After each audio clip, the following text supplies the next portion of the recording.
Cordial saludo a los jurados y mesa técnica. Mi nombre es María Angélica Bravo Moreno, estudiante del programa de Comunicación Social de la Universidad Nacional Abierta y a Distancia. Actualmente estoy en la zona Centro-Oriente, SEAD de Vélez. Pertenezco al semillero Batalla del Silencio, donde hoy voy a exponer y describir el ejercicio que se realiza. En un contexto donde la rapidez en la difusión de la información y la veracidad de los hechos se ven influenciados por los intereses editoriales, el semillero de investigación Batalla de Silencio emerge como un faro de luz en la oscuridad de la narrativa mediática.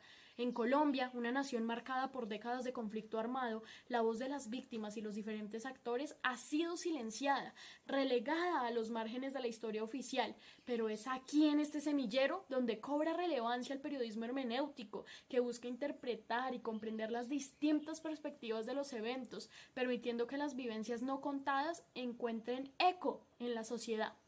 Este semillero, arraigado en la historia de una sociedad inmersa en la violencia, se convierte en un espacio vital para el desarrollo del pensamiento crítico y a su vez esa investigación que permite a los estudiantes de comunicación social, por ejemplo, como se venía haciendo en la región de la Amazonía Orinoquía o en más instancias y espacios de Colombia, desentrañar esas anécdotas y hechos que han marcado la vida de nuestra sociedad, arrojando luz sobre las historias silenciadas y proporcionando un entendimiento más profundo de la realidad colombiana.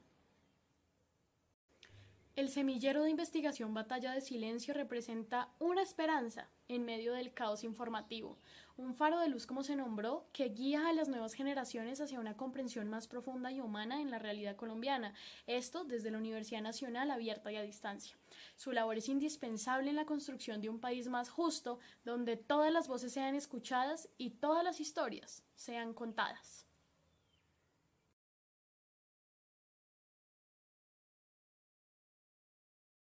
La narrativa como género periodístico permite analizar la historia, relatos de historia de vida que dan paso a una comprensión de la radiografía de la historia de Colombia. La investigación conforma una serie de pasos que permite a las personas que incidieron y vivieron el conflicto armado en Colombia ahondar las diferentes perspectivas de las víctimas y victimarios del departamento, por ejemplo, del Meta, a través de estrategias que brindan los géneros periodísticos, la literatura como tal para dar una reflexión, un análisis, una comprensión de los hechos desde las diferentes experiencias y relatos. La construcción del análisis de la historia de Colombia permite a través de los relatos se dé una radiografía de la historia del país y de la vida de una persona. Ahí es donde el periodismo narrativo con ello, con un contexto de simbiosis entre la hermenéutica y la historia, la literatura y la narrativa, la utilización de elementos periodísticos, logra y ahonda con una finalidad puntual, y es buscar un medio para mantener viva la memoria de las civilizaciones y retratar los acontecimientos de manera impactante. La función del periodismo narrativo no solo es informar, sino que también captura y trasciende, dejando una marca indeleble en la memoria colectiva de una sociedad. Esta se convierte en un puente entre el pasado y el presente, y su poder en radicar esa habilidad de transformación por medio de relatos significativos y muy memorables.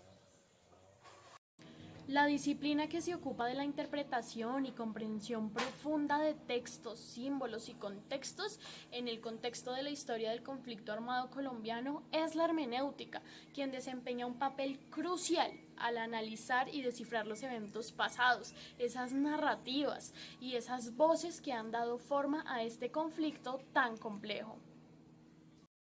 Ahora bien, comprendiendo algunas reflexiones sobre la relación entre la hermenéutica, el periodismo y ese periodismo narrativo en el contexto colombiano, tenemos en primer lugar la interpretación de narrativas o la hermenéutica que permite a los historiadores y periodistas profundizar en las narrativas del conflicto.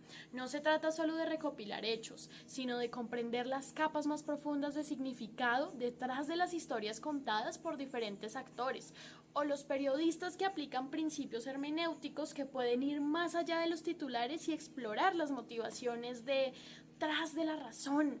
¿Cuáles son los motivos de un hecho, los contextos culturales y las perspectivas subyacentes en las noticias relacionadas con el conflicto? En un segundo momento nos encontramos con el periodismo narrativo o ese periodismo narrativo que se convierte en una herramienta poderosa para transmitir la complejidad del conflicto armado a través de relatos detallados pero también humanizados.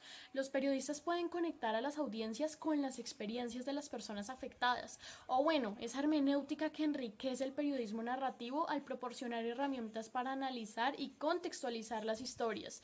Los periodistas pueden cuestionar sus propios prejuicios y comprender mejor las perspectivas de las víctimas, los combatientes y también otros actores involucrados. Tercero, la ética y ese profesionalismo que se debe tener, esa hermenéutica que también plantea preguntas éticas. ¿Cómo interpretamos las voces de las víctimas? ¿Cómo evitamos la revictimización al contar sus historias? O los periodistas deben ser conscientes de su responsabilidad profesional, ¿no? Al abordar temas tan sensibles. La hermenéutica puede guiarlos en la búsqueda de la verdad sin dañar a las personas involucradas. Cuarto, la transformación de la memoria. La hermenéutica nos insta a cuestionar las narrativas dominantes y a considerar las voces marginadas. En el contexto del conflicto armado colombiano, esto implica escuchar a las comunidades afectadas y desafiar las versiones oficiales. El periodismo narrativo puede contribuir a la transformación de la memoria colectiva al presentar historias más completas y matizadas. La hermenéutica y su relación con el periodismo narrativo se entrelazan para revelar la riqueza y la complejidad de la historia del conflicto armado en Colombia. Debe comprenderse dentro de su ser la ética, la reflexión y ese compromiso con la verdad y la justicia. Concluyendo, el semillero Batalla de Silencio comprende ese compendio de mezcla de entrelazar los diferentes ejercicios anteriormente nombrados, los cuales buscan vincular esos componentes que aportan a una reflexión. En el ejercicio que realiza este semillero, nosotros los semilleristas comprendemos a través de diferentes ejercicios esas reflexiones, esas realidades, donde nosotros por medio de la entrevista como mecanismo detallamos y fortalecemos esa capacidad crítica de buscar realidades, de entender esa figura de la historia del conflicto armado en Colombia. Y eso es como tal solo un poquito de lo que constituye este semillero y de ese sentido de transformación que maneja. Quien les narra, Angélica Bravo, a través del semillero Batalla de Silencio. Gracias.